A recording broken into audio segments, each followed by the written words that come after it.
नमस्कार, मैं रीमा प्रसाद। इस वक्त आप देख रहे हैं न्यूज 18 इंडिया और इस वक्त हम सबसे बड़ी खबर यानी उत्तर प्रदेश के 11 जिलों के 58 सीटों पर वोटिंग जारी है। जो अभी तक मत फीसद निकल कर आ रहा है उससे ये समझ में आ रहा है, उससे ये संकेत मिल रहा है कि इन जिलों में यानी 11 जिलों के 58 सीटों के जो वोटर्स हैं वो बेहद उत्साहित है। कुछ इलाका जो है वो शहरी है लेकिन वहां के वोटर्स भी निकल रहे हैं। ये इस वक्त की सबसे बड़ी जानकारी हम आपको बता रहे हैं।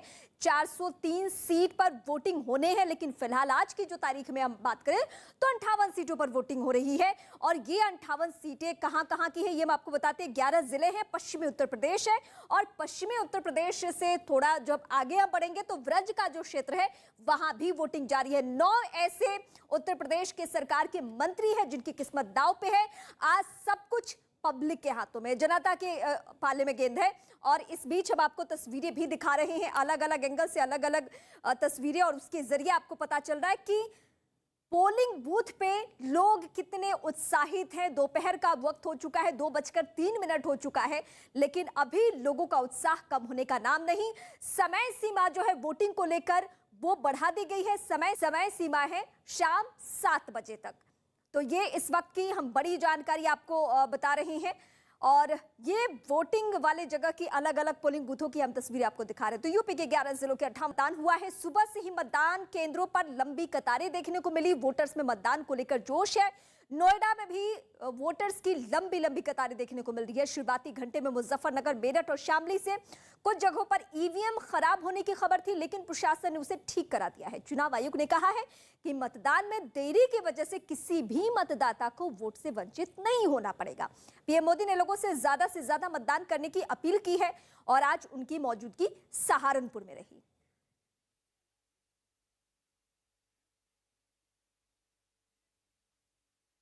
और अब हम आपको सीधे लिए चलेंगे ग्राउंड पे, क्योंकि अलग अलग क्षेत्रों से, अलग अलग जगहों से हमारे सहयोगी बने हुए हमारे साथ। प्रीति रघुनंदन नोएडा से हैं, रवि ठाकुर मुजफ्फरनगर से हैं, वृतिका सिंह अलीगढ़ से, और इसके अलावा एक और सहयोगी हमारे साथ जुड़ रहे हैं, अरुण हमारे साथ जुड़ रहे हैं। 4 सहयोगी इस वक्त टीवी स्क्रीन पे हम आपको दिखा भी रहे हैं। मैं सीधे प्रीति का रुख करती हूँ। प्रीति, इससे पहले जब मैं आपके पास आई थी तो भी हमने नोएडा की तस्वीरें और नोएडा की बड़ी बातें और शहरी मतदाताओं का मूड और उनके समीकरण जाने थे। दोपहर के 2 बज चुके हैं, क्या माहौल देखने को मिल रहा है? क्योंकि मत फीसद जो संकेत दे रहा वो ये संकेत दे रहा कि भारी उत्साह है लोगों में। रीमा, सर्दियों का मौसम है और इस वक्त दोपहर की धूप बड़ी गुनगुनी लगती है और देखिए किस तरह से एक जो लाइन लगी हुई है वोटर्स की वो आप देख सकते हैं। इस वक्त मैं सर्वोदय इंटरनेशनल स्कूल में मौजूद है और ये अपने आप में एक अद्भुत तरह का बूथ तैयार किया गया है। देखिए ये सेल्फी बूथ बनाया गया है और सिर्फ ये यहाँ देखिए सेल्फी बूथ में आप लोग खड़े रहिएगा। जरा बताइए कि ये आप लोग क्या करवा रहे हैं, जरा इस बारे में बताइए। बस वोट दिया और उसके बाद यहाँ पे आके फोटो खींच रहे हैं। ये आपके हाथ में क्या है? एप्रिसिएशन कार्ड है जो हमने वोट दिया। देखिए ये एप्रिसिएशन कार्ड भी यहाँ पर मिल रहा है और ये स्कूल की तरफ से तैयारी की गई है। और आपने किन मुद्दों को सोचकर वोट किया है, आप बताइए। हाँ, बस जोगी जी बहुत अच्छा काम कर रहा है। यहाँ पे जो सरकार थे बहुत अच्छे काम कर रहा है, इसीलिए दोबारा आए, इसीलिए। रीमा, मैं ये स्कूल भी दिखाना चाहती हूँ जो बूथ है इस वक्त, और बेहद खूबसूरत तरीके से इस बूथ को सजाया गया। जरा देखिए एक नजर इस तस्वीर के जरिए, और बेहद बहुत ही खूबसूरत तरीके से, इससे बेहतर मैं जितने भी बूथ्स में गई हूँ मैंने नहीं देखा अभी तक। यहाँ वेलकम लिखा हुआ है, उधर वोट अपील के लिए यहाँ पर पूरी तैयारी की गई है। जो बच्चे डांस करते हुए दिख रहे हैं इनमें कुछ क्लिपिंग्स ऐसी भी हैं जो वोट अपील करते हुए भी बच्चे नजर आ रहे हैं। अगर मैं कोशिश करूंगी कि वो वोट अपील करती हुई बच्चों की भी क्लिपिंग्स लाई जाए। और ये स्कूल की प्रिंसिपल इस वक्त हमारे साथ है और उनसे ही बात करते हैं। ये आइडिया आपने कैसे डेवलप किया? कि मैं आपके पास लौटूंगी प्रीति और लोगों की बातचीत भी आपके जरिए सुनूंगी। जो खबरें सामने आ रही थी कि बहुत तैयारियां नोएडा में की गई वो तस्वीरों के जरिए समझ में आ रहा है। इस वक्त हमारे 3 सहयोगी अलग अलग जगहों पे हैं, रवि, वृतिका और अरुण। रवि, मैं आपका रुख करती हूँ, आप हाथ भी उठा रहे हैं, आपके पीछे महिलाएं भी दिख रही हैं। ये तैयारियां किस चीज की है? देखिए रीमा, चुनावों को महापर्व कहा जाता है लोकतंत्र का। तो जब भी हमारे घर में पर्व होता है तो खाना बनता है, लेकिन ये गांव है, गांव में चुनावी रंग है। और देखिए महिलाएं यहाँ पे पूरी बना रही हैं, आलू की सब्जी बना रही हैं, हलवा बना रही हैं। कितने बजे से आप बना रही हैं सब कुछ?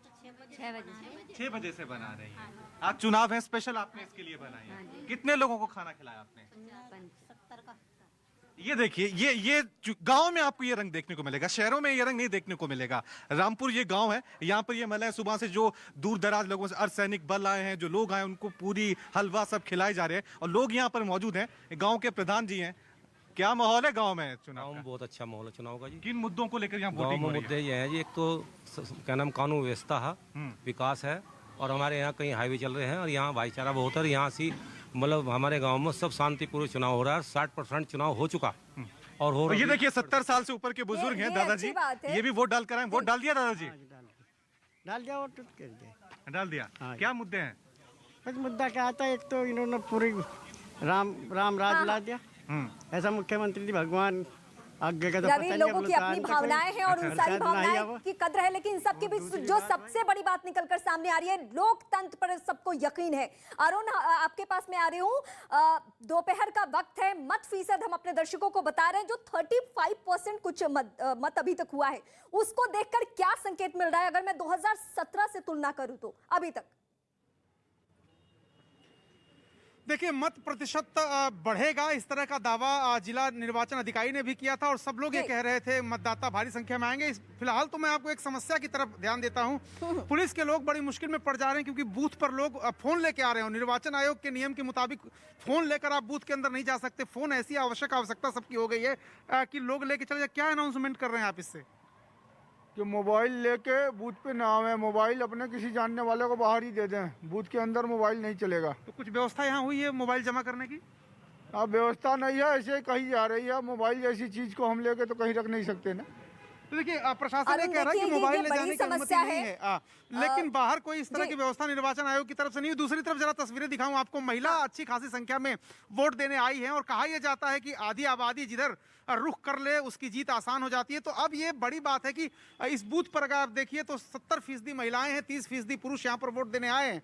तो अब देखने की बात होगी कि किसकी तरफ ये कांटा जा रहा है, क्योंकि ये सीट जहां पर मैं हूं ये भारतीय जनता पार्टी की परंपरागत सीट रही है। लेकिन पिछले चुनाव में समाजवादी पार्टी इस पूरे जिले की 6 में से एक ही सीट पर जीती थी और यही वो सीट है शहर की, मेरठ की, जहां पर समाजवादी पार्टी ने अपना परचम लहराया था। तो क्या बीजेपी ये सीट उनसे छीन पाएगी या समाजवादी पार्टी जो उम्मीद कर रही है कि वो और ज्यादा सीटें लेके आएगी, उसमें एक सीट ये भी सब होगी। कुछ तय होगा अरुण 10 तारीख को। लेकिन इस बीच जो आपने महिला मतदाताओं का जिक्र किया, दरअसल इनकी भागीदारी वोटर के लिहाज से लोकतंत्र में इस तरीके से बढ़ी है कि चुनावी मंचों से पार्टियों ने वादे भी उस तरीके से महिलाओं से करना शुरू किया है और उनके मैनिफेस्टो में भी नजर आता है। इस वक्त मेरी सहयोगी रितिका हमारे साथ अतरौली से बनी हुई है। रितिका, मैं सुबह से आपको भी देख रही हूँ, आप अलग अलग बूथों पे जा रही हैं, अतरौली के बारे में बड़ी बातें बता रही है। लेकिन इस वक्त दोपहर का वक्त है, मैं सब सारे सहयोगी से एक ही सवाल पूछ रही हूँ। दोपहर का वक्त जो संकेत मिल रहा है मत फीसद का, वो शुभ संकेत है कि यह आंकड़ा बढ़ेगा?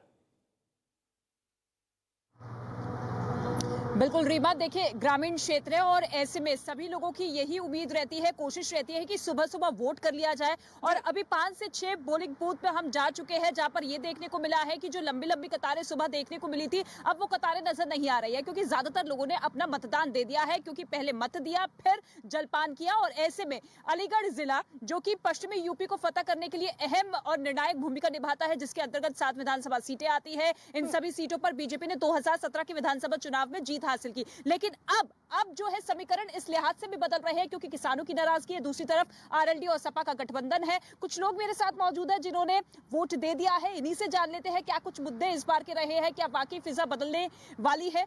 बाबा, आपने वोट दिया, क्या कुछ आपके जहन में रहा, मुद्दे क्या कुछ रहे, आपको लगता है कि बदलाव होगा? जब से मोदी सरकार आई है, जब से मतलब काफी सुधार हुए, तो कॉलेज बन रही है यहाँ, बच्चन की डिग्री कॉलेज और इसका ट्रांसपोर्ट नगर आया हुआ है, और जब काफी सुधार भयो और 4 लाइन रोड बने गए है और एयरपोर्ट्स बन रहे तक विकास हो रहा है, यानी कि विकास हो रहा है।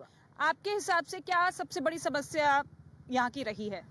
यहाँ की समस्या कुछ नहीं, विकास के ही ले गए। विकास अच्छा हो रहा है इस टाइम, समस्या कोई नहीं है। बाद बाकी योगी जी अपने आप में बहुत अच्छा है, बस यही है। सारे मौजूदा विधायक ने अपना काम किया है। हाँ, मौजूदा विधायक ने बहुत अच्छा अपना काम किया है और आगे भी अच्छा काम करेंगे। अलग अलग बिरादरी की बाबा, अलग अलग बिरादरी की जो नाराजगी देखने को मिल रही है, क्यों है नाराजगी? है वो खेती के ऊपर है। ये गऊ जो है, गऊ बाजार जो छुट्टा है, किसानों की नाराजगी जो थी वो इसी कारण थी। लेकिन इन्होंने इस समस्या हल करने के लिए अब के ये आगे ऐसा नहीं होगा, इसलिए बीजेपी को वोट दिया गया है।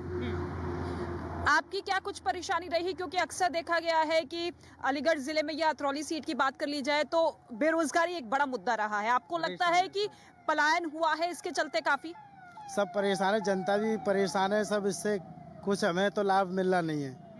गरीब आदमी परेशान है, बेरोजगार परेशान है, राशन दे दिया उससे। दरअसल लोकतंत्र में एक एक वोट का इतना वैल्यू है और इसकी इतनी ताकत है कि सरकारें बनने से बिगड़ने तक की क्षमता रहती है। इसीलिए घर से निकलिए, बाहर जाइए और वोट कास्ट कीजिए। इस बीच हम उत्तराखंड आपको लिए चलते हैं, क्योंकि उत्तराखंड भी चुनावी प्रदेश और वहां आज पीएम की मौजूदगी, और उत्तराखंड में पीएम की मौजूदगी मंच से इस वक्त हम तस्वीरें आपको दिखा रहे हैं। पीएम पहुंच चुके हैं, इससे पहले वो सहारनपुर में थे उत्तर प्रदेश के, और अभी उत्तराखंड, जहां पुष्कर धामी जो कि युवा चेहरे हैं, बीजेपी ने एन चुनावी माहौल में उन्हें जिम्मेदारी सौंपी थी। कम वक्त था उनको अपने लिए, पब्लिक के लिए काम करने को लेकर, लेकिन फिर भी बहुत हद तक उन्होंने उस तरीके से विश्वास अपने लिए बनाया है। लेकिन ये सब कुछ तय होगा 10 तारीख को।